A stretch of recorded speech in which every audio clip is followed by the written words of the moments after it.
The fairy tale from the Grimm's fairy tale. The Frog Prince. In the good old times, when wishes often came true, there lived a king whose daughters were all beautiful, but the youngest was so beautiful that the sun himself, who had seen so much beauty, wondered at her every time he kissed her face. Close to the king's castle was a dark forest, and in the forest under an old lime tree was a well. Here, on warm days, the royal child used to come and sit on the bank by the cool water. When she was dull, she took a golden ball, threw it in the air and caught it again, and that was her favorite amusement. It happened once that the princess's golden ball, instead of falling into the little hands she held out to catch it, rolled along the ground into the water.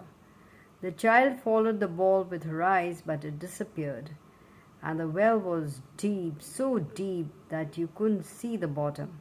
Then she began to cry, and cried louder and louder, as if nothing could comfort her. And as she wailed, someone called out, "Why, princess, what's the matter?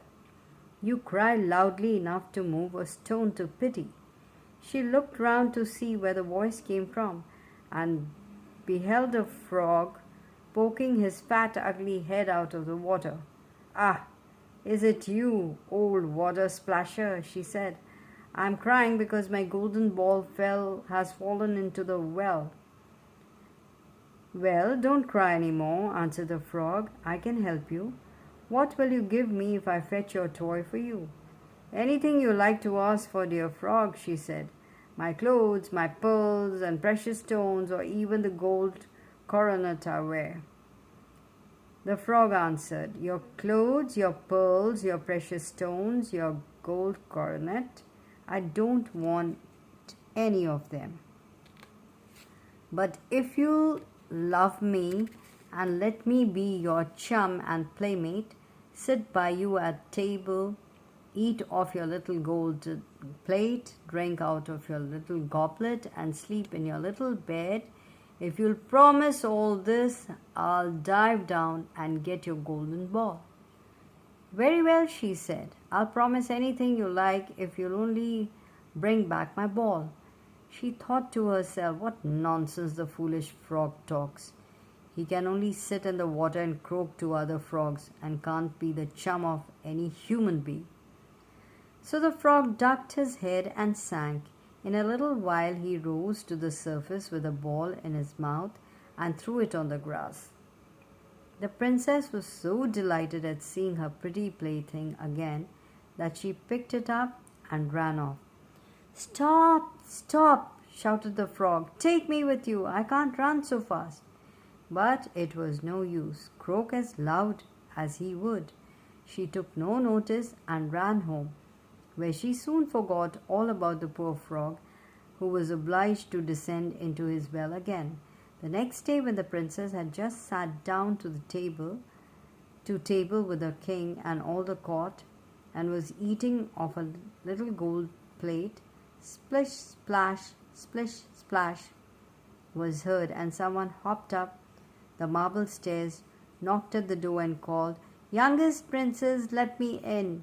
She ran to the door to see who was outside, and as she opened it, saw the frog seated there. She slammed the door violently and hurried back to her place in a great fright. The king observed that her heart was beating quickly and said, "Child, why are you so frightened? Is there a giant at the door come to carry you off?" "Oh, no," she answered. "It isn't a giant, but a nasty frog." "What does a frog want with you?"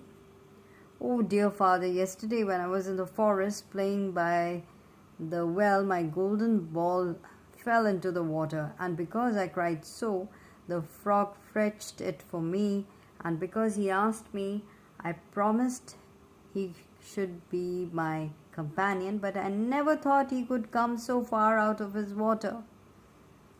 Now he's outside and wants to come in here." Meanwhile, there was another knock at the door, and a voice called, "Open the door, my princess dear, open the door to thy true love here. Remember the promise you yesterday made by the deep well cool in the lime tree shade." Then the king said, "You must not break your promise, so go and let him in." She went and opened the door, and the frog hopped in, followed her to her chair, and called out, "Lift me up to you." She shuddered, but the king ordered her to do as she was asked. The frog was not content with being on the chair and wanted to get onto the table. When there, he said, "Push a little gold plate nearer so that we may eat together." The princess did so, but it was easy to see that she did not like it. The frog ate with relish, but she could hardly get down a morsel. At last he said, "I have eaten till I am satisfied. Now I am tired. Take me to your little room. Have your silk bed turned down, and we will lie down and go to sleep." The princess began to cry at the thought of the cold frog whom she daren't touch sleeping in a pretty clean bed. The king grew angry with her and said, "Those who have helped us in our need are not to be despised afterwards." So she lifted the frog with her two dainty fingers, carried him upstairs, and put him down in a corner. But when she was in bed, he crept to the bedside and said, "I'm tired. I want to go to bed too. Lift me up, please, or I'll tell your father." Then she really flew into a passion, took him up, and flung him with all her might against the wall. "Now you can go to sleep if you like, you nasty, ugly frog." But when he fell to the ground, he was not a frog any longer, but a prince with beautiful smiling eyes, and according to her father's wishes, he became her dear chum and playmate. He told her how he had been bewitched by a wicked old witch, and no one had the power to release him from the well but the little princess, and tomorrow they would travel back to his kingdom together.